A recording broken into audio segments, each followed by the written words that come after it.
cíclico, a gente vai ver já já por quê, tá certo? Ele pode fazer um sistema de coordenadas em que os eixos, né, em que a métrica do sistema aumenta, são eixos oblíquos entre si. Certo?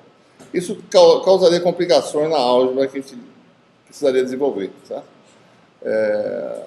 Com o sistema de coordenadas em que os eixos são ortogonais entre si, a álgebra fica mais simples.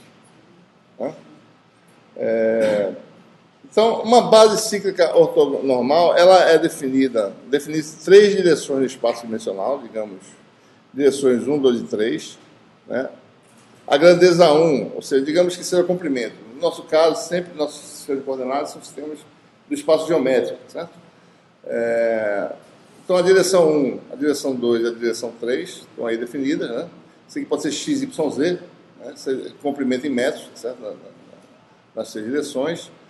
E a gente define aí 3 vetores de base, tá certo? A1, A2 e A3, né?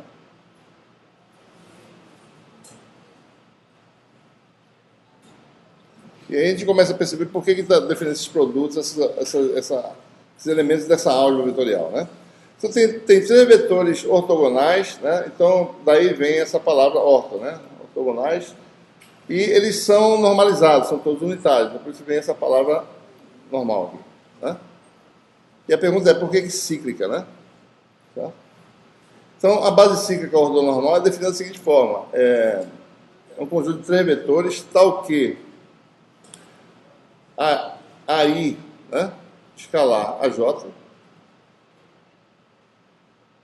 é igual a 0, se I for diferente de J, né? São ortogonais, certo? O escalar de 2 vetores ortogonais dá 0. E vale o quê? 1, né? Se for igual a J, certo? Tá? Essa é uma das... Oi? I, J, onde I e J vale de 1 até 3, certo? Tá? I igual a 1, 2, 3, tá? E J igual a 1, 2, 3. Tá? Agora, a parte cíclica vem dessa segunda definição agora. Tá? Acabando meu quadro virtual aqui, vamos para cá. Tá? Bom, a parte cíclica quer dizer o seguinte, da forma que eu desenhei esse sistema, né, sempre é verdade que A1 vetorial A2, né, igual a A3, certo? Na ordem cíclica, o produto vetorial dá sempre o terceiro vetor da base. Né? Se eu fizer a permutação cíclica aqui, tá certo?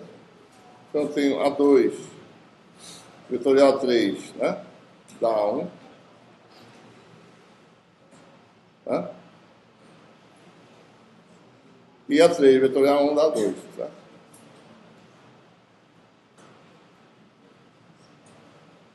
Então, observe, né? Na sequência 1, 2, 3, eu faço permutações cíclicas. Sempre eu tenho o terceiro vetor. O produto de 2 dá o terceiro, né? 2, 3, 1, tá certo?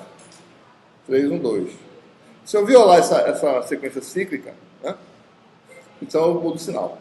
Se eu fizer... Colocar aqui A2 com A1 vai dar menos A3, né? Então se eu fizesse 2, 1, 3, eu tenho uma mudança na sequência, né? Não é mais cíclica, certo? 3, 2, 1, né? A3 vetorial 2 dá menos A1. A2 vetorial 1 dá menos A3, certo? A1 vetorial 3 dá menos A2, né? Então aqui você tem o produto vetorial dá o terceiro sinal trocado, que dá o terceiro sinal positivo. Né? Então como é que ele desenha... Oi? Na figura? Deixa eu fazer aqui. Então, observe, né? Quando eu faço um sistema de coordenadas em que a ordem é cíclica, né? Eu sempre faço, tá certo? Desse jeito. Né? Eu posso botar 1 aqui, eu não vou botar 2 aqui, eu vou botar aqui, tá certo? E 3 aqui. Senão eu vou desenhar errado, certo?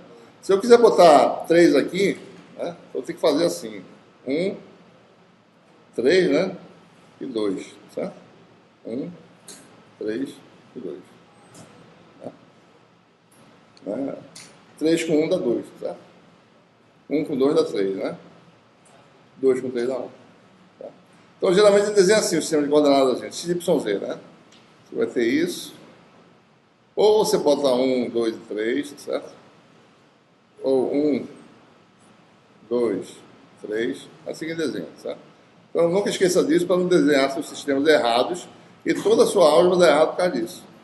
Você pensar que a ordem está certa, mas não está. Né? Então, é importante gravar essas coisas bem básicas. É bem básico, mas importante, certo? E é importante. Certo? Isso é uma sequência cíclica, na base ortogonal assim. Bom, por que é importante fazer essa decomposição de vetores, né? Usar bases, né, para decompor vetores. Porque aí com bases, com uma base desse tipo, fica fácil você fazer álgebra, né?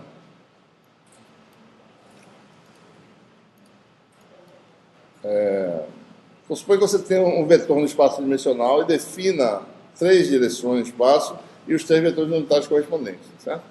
Então, suponha que aqui está a direção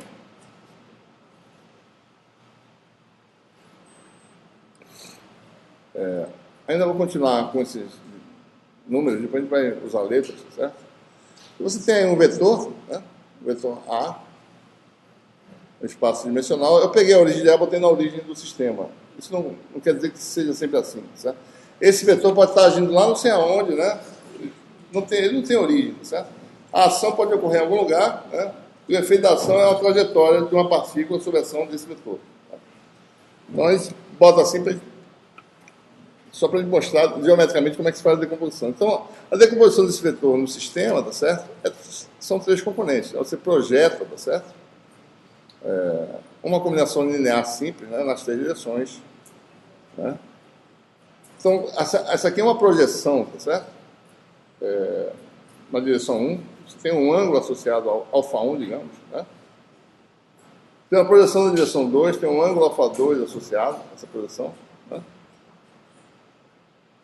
Tem a projeção na direção 3, chama de alfa 3. Né? Então, A é a soma desses 3 vetores, tá certo? Esse, mais esse, mais esse. Né? Certo?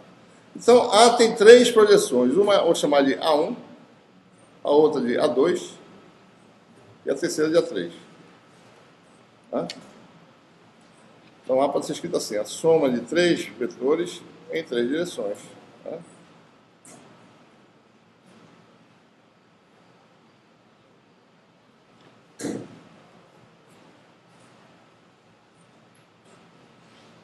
E quem são essas projeções? Né?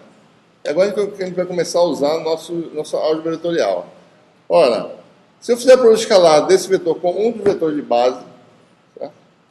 Por exemplo, A escalar A1, eu vou começar a me beneficiar do fato dessa base ser ortonormal. Né? Vai ser isso aqui tudinho escalar A1, tá certo? Posso colocar dessa forma, né? Daí usa a propriedade de distributividade que a gente acabou de falar, certo? Né?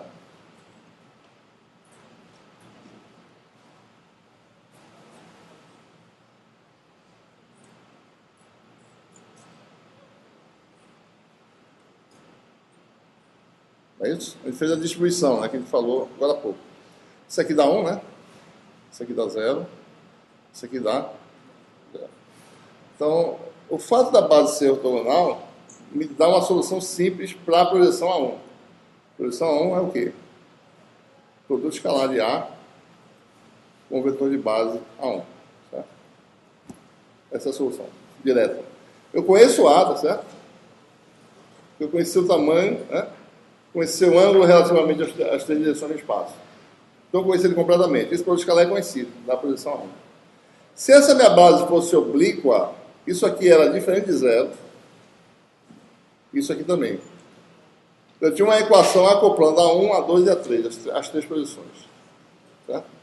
E assim por diante. Eu teria um sistema de 3 equações a 3 incógnitas, que eu precisaria inverter a matriz do sistema para poder obter as soluções para as projeções A1, A2 e A3. Com a base ortogonal isso é resolvido, certo? Você já tem a solução direta. A1 é a projeção de A em A1 e pronto, acabou. Né? Certo? E assim por diante. Né? Então você consegue decompor o vetor simplesmente com um produto escalar, né? De A com o vetor de base correspondente. Certo? Né? E A3 igual a escalar A3. E com isso, né, toda a álgebra de somar, subtrair,